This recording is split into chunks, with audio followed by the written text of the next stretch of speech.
This is the You Winning Life Podcast, your number one source for mastering a positive existence. Each episode will be interviewing exceptional people, giving you empowering insights, and guiding you to extraordinary outcomes. Learn from specialists in the worlds of integrative and natural wellness, spirituality, psychology, and entrepreneurship, so you too can be winning life. Now, here's your host, licensed marriage and family therapist, certified neuro-emotional technique practitioner, and certified entrepreneur coach, Jason Wasser.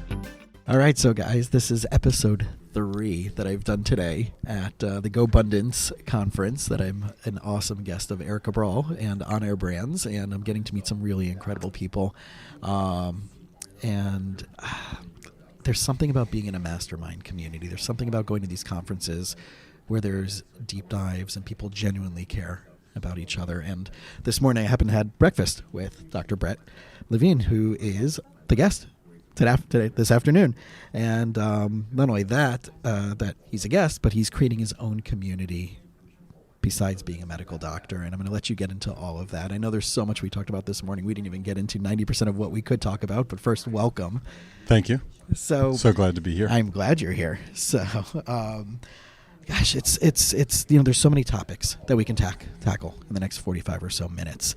Can we reverse engineer everything? And I want to start with not the medical career, but where you're going into now with the community that you're training, and we'll work our way backwards from there. Fascinating. That's an interesting way to go. So currently, I'm a father of 3 teenagers, an 18-year-old and twin 16-year-olds. I'm happily married for 21 years. That's probably my first role and priority. I have a medical practice where I'm a partner in a 4-surgeon ear, nose, and throat surgery group, and we're growing. I have real estate investments, 10 doors in Texas, and I'm invested in various syndications in different asset classes. But the thing that's really driving me and exciting me is I launched a platform called Breaking Out of the Medical Mindset this year in January of 2022. And this is a platform to provide healthcare providers, doctors, nurses, dentists, physical assistants with strategies, breakthrough strategies that change the way they think and the way they act. Because I found that previously, and even currently, I think I battle this, many of the strategies that I had learned and habits that helped me succeed in medicine were actually causing me to be stuck and not expand to where I wanted to be.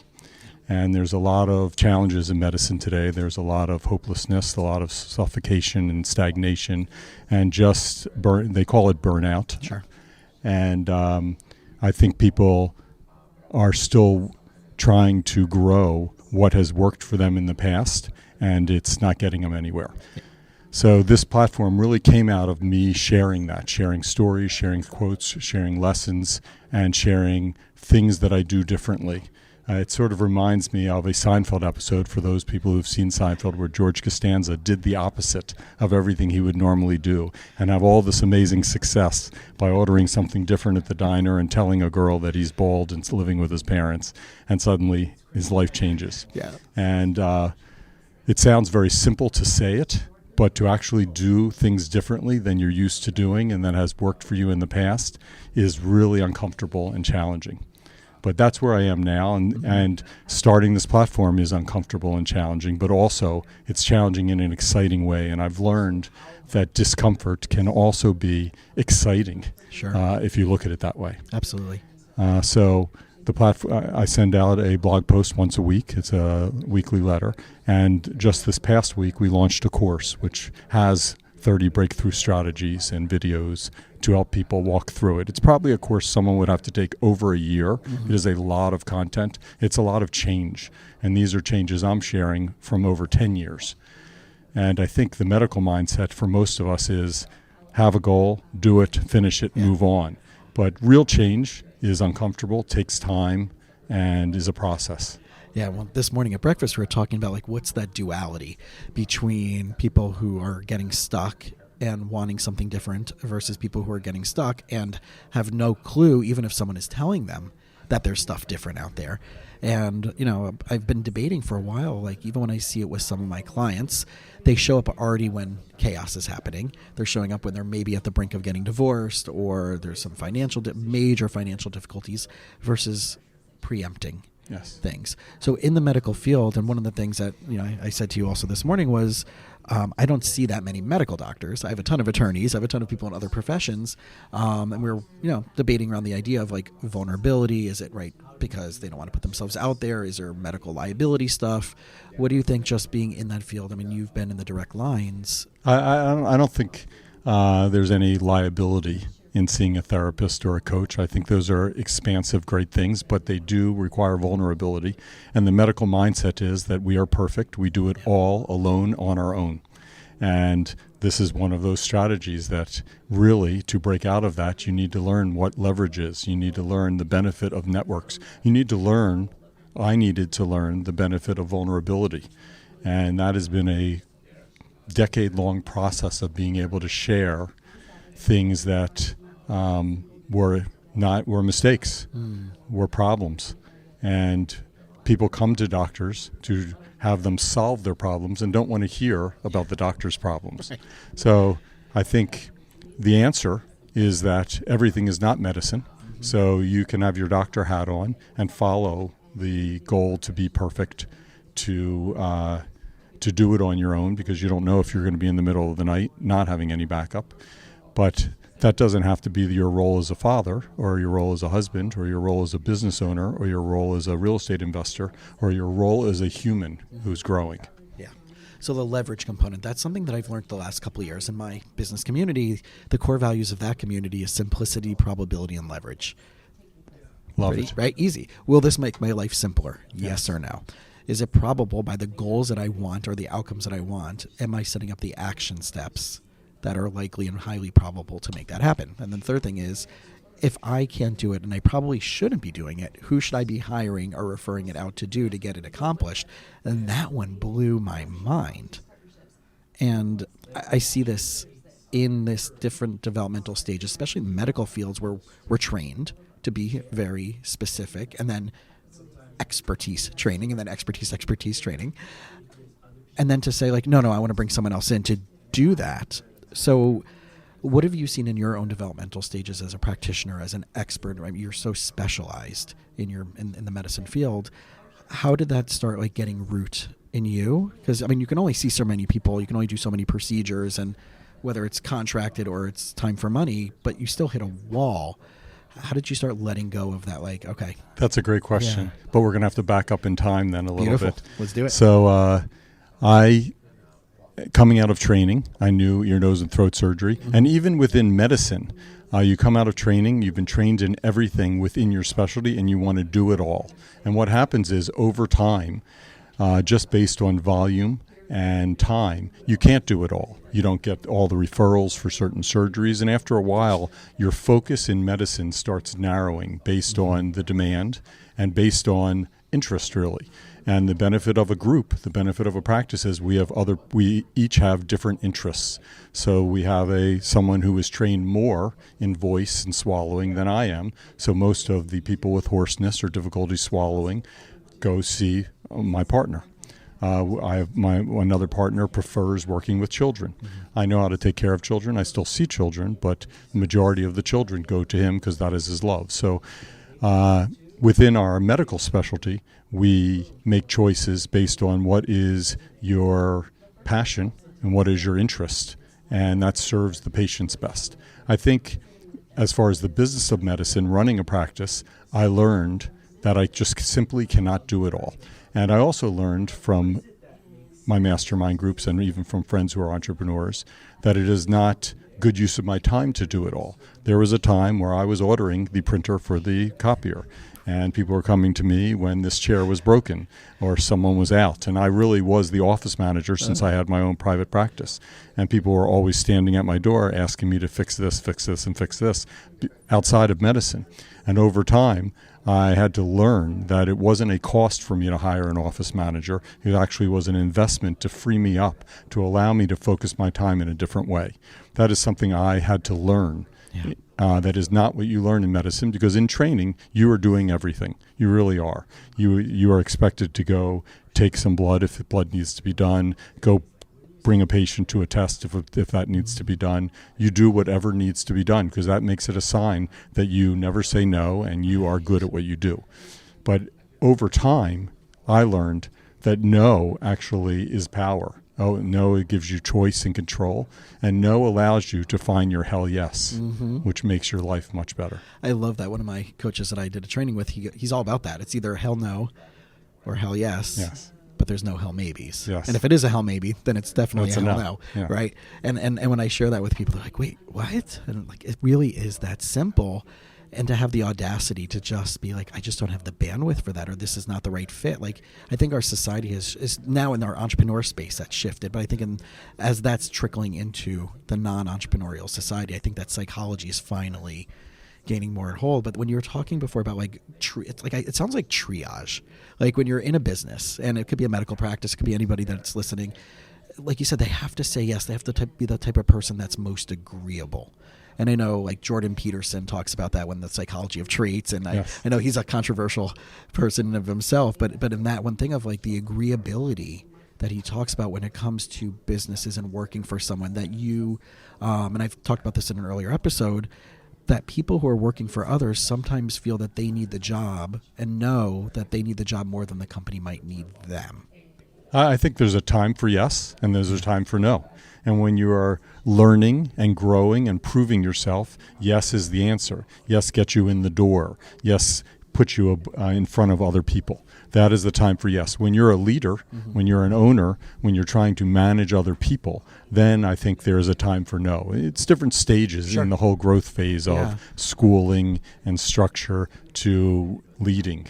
Yeah. So how would one avoid, because I've heard this in different industries, whether it's in medical or other professional industries, where they might say, well, don't even bother them anymore. They're a prima donna. They're not going to handle it. And then they get that ego on one side, but maybe it's a good boundary, but other people are seeing it as, oh, they're too good for that. So how do you navigate that? How would you suggest someone navigate that when it's truly an authentic versus like, I'm too good for this?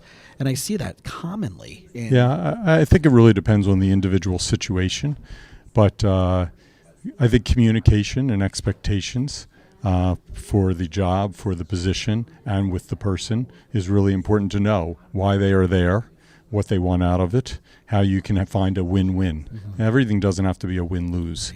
You can find the win-win, or you may just have found the reason that this no longer works. And sometimes let it go gives you the opportunity to find something better. And, the control freaks in us, the compulsive people, the type AAA people, want to have everything under their control with their decision. And another thing I talk about is it was very hard for me, but I learned that letting go actually gives you more control of how you react or don't react. Letting go gives you freedom. So sometimes a relationship runs its course and you've maximized the potential and it's no longer a good fit and it's time to move on. And sometimes you're freeing up someone who is the prima donna to be where they would be happy and no longer be a prima donna. Yeah. So when you're walking through this, and I know a lot of times, and I'm having this with one of my clients right now, where they're in a massive business, they're bringing tons of effort and energy and excitement, and they keep hitting a wall. But there's a fear factor of right now I have a job, it's a difficult market, I don't want to have to move, all those things. And I can see it also right in the medical profession where they're just happy in the location. They don't want to have to sell their apartment or move or pick up their family. How would you suggest, so if you had someone who was working for you as an associate, yes. how would you want to guide them, teach them, train them, mentor them to handle those type of situations to bring it to you as, the owner of the practice, or if you were the boss and, they know that they can bring more. Maybe they're feeling like they're getting shut down. Maybe they're feeling like they're not having their value be seen. What tips would you give someone in that situation? I honestly think in medicine, at least, it's not common to really be honest and authentic. And And there's no way someone can communicate with you or meet your needs, or you both can find the win-win if you're not telling the truth. And a lot of times people will tell you what they think you want to hear, and then they're going along in that mindset with that strategy, with those goals, because they're aligned. But if you are not being authentic and honest and telling them something that is not true to you, you're going to have a discord and a problem. And I have found in my experience that has occurred because I did not understand what they really wanted or what was important to them. Because our goal is for people to be happy. Sure. If you're not happy, it's not going to work out, it's not going to last, and then you're wasting time.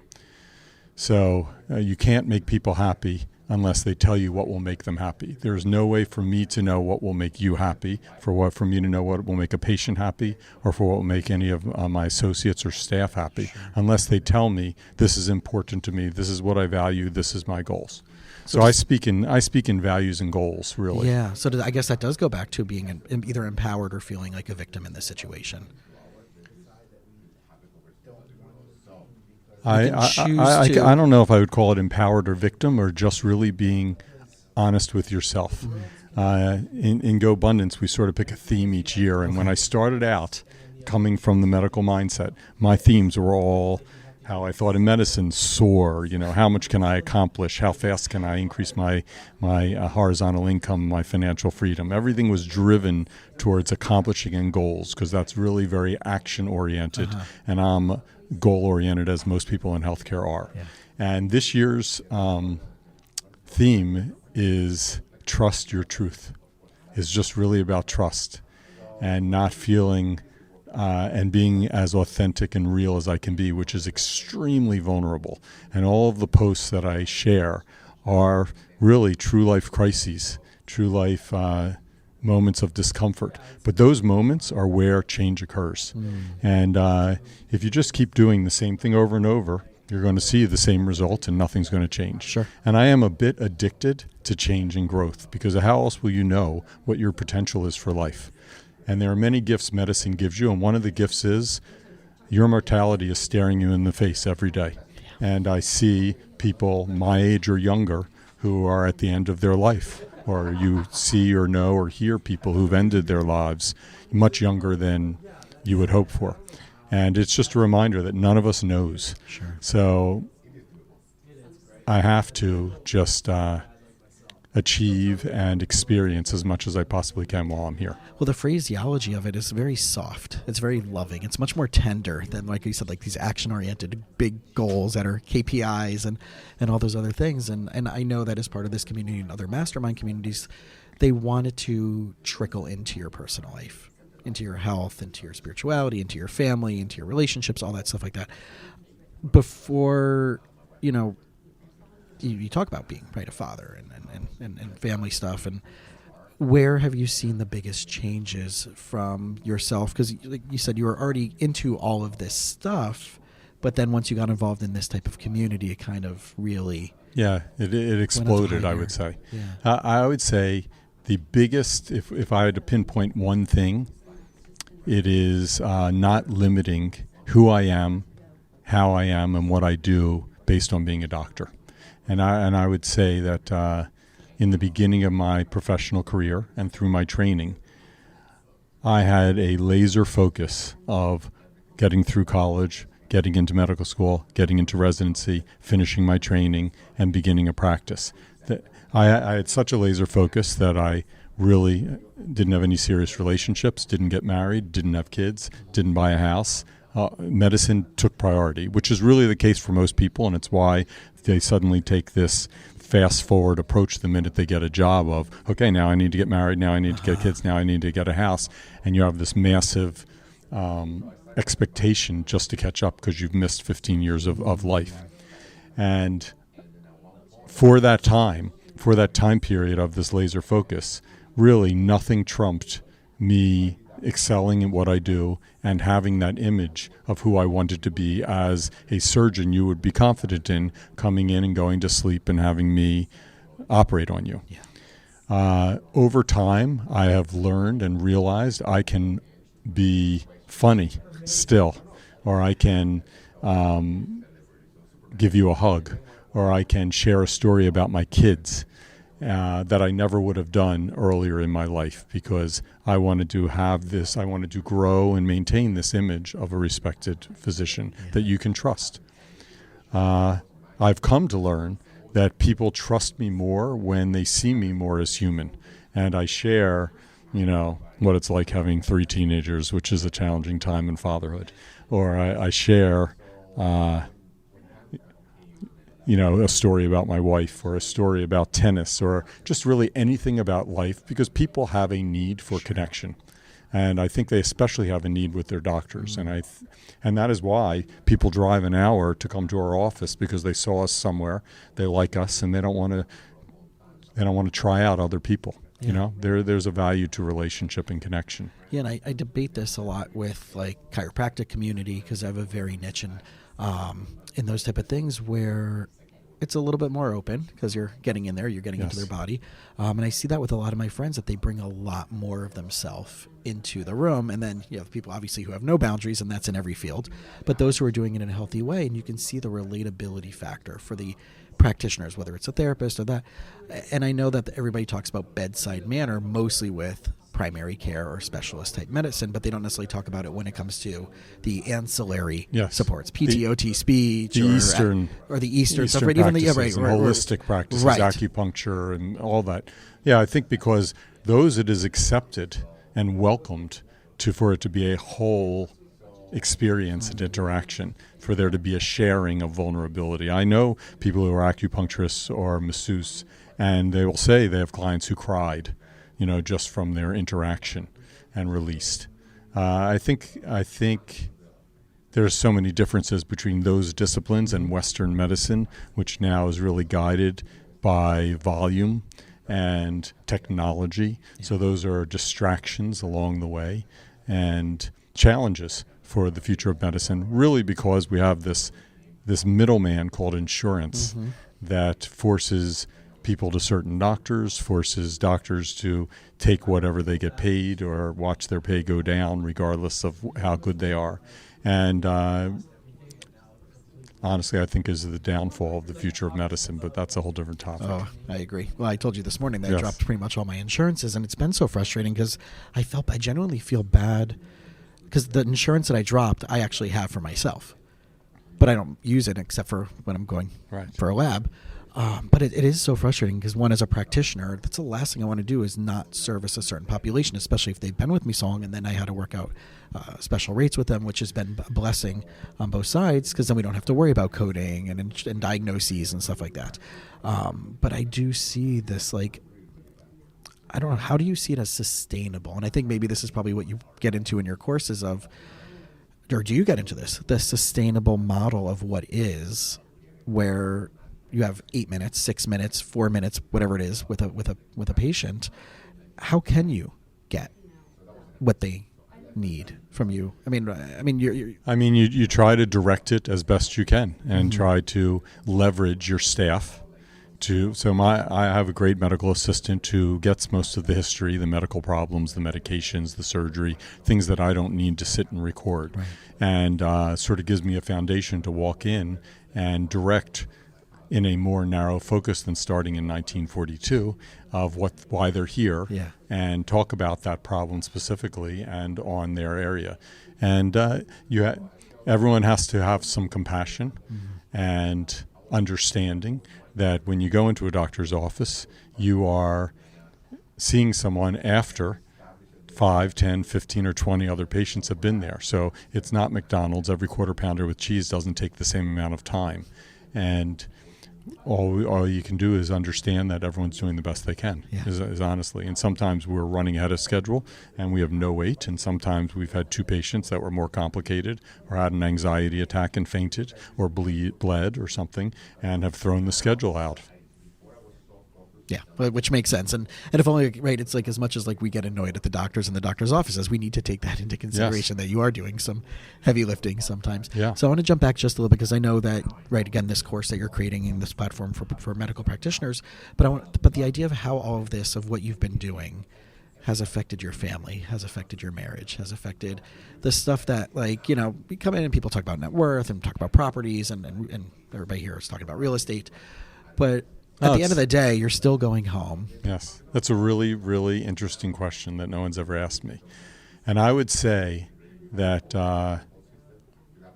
that this new venture, this new platform, has probably inspired and taught my family more about who I am. And as I expand who I am and what I can do, they see me as a different person.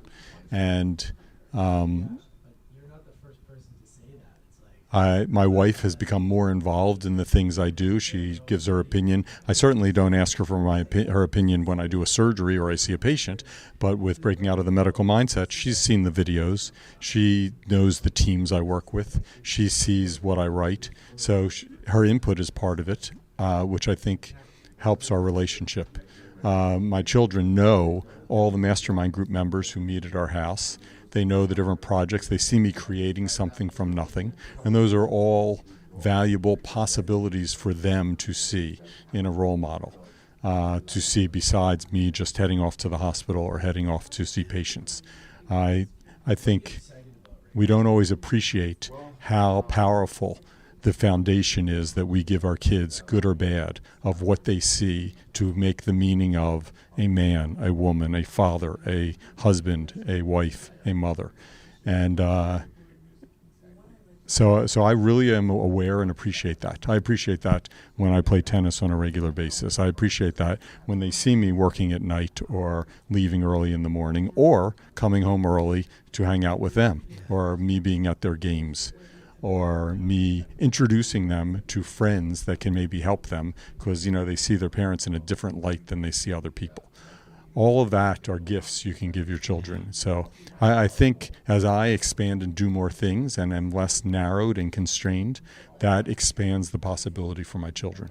Is there anything that they kind of shocked you out of the blue that maybe by something they listened to or heard from your sphere of influence that came out of their mouths, or some type of thing that they did and you're like, oh my gosh, like for sure my children teach me all the time, just like my patients do. I definitely tend or used to be perfectionistic, and my kids will all the time teach me this is enough. Where I would have maybe spent 2 more hours studying for the test, they're like, Dad, I'm done. Or I would have spent 3 more hours on the project, or I would have worked on the resume a little more and revised it. They're like, this is good. And they've just taught me everyone is not me. I mean, I've learned to appreciate that with my staff. I've learned to appreciate that with patients, and to just come and offer what you can and not have judgment and let it go from there. So I learn things from my kids all the time. I've learned to laugh at myself because they love to laugh at any mistake I make, of course. And it is my favorite adventure of my entire lifetime, raising kids. And it has been such a wonderfully spectacular experience, and continues to be. It just changes. It morphs all the time. And that in itself has been a lesson to me, because I'm someone who, you tell me how something goes and I just assume it will be that way for eternity. Right. And the mastermind groups have shown me what pivoting means and how you see how things go. If it's not going the right way, you pivot and make another choice. It's not a failure. It's not a crisis. It just is a pivot. And, it's languaging. But my kids also, every 6 months, are really different people.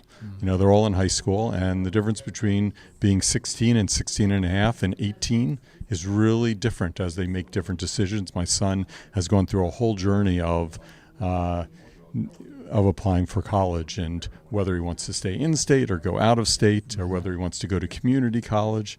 And it can be a little frustrating at times when you're used to being someone who commits and goes.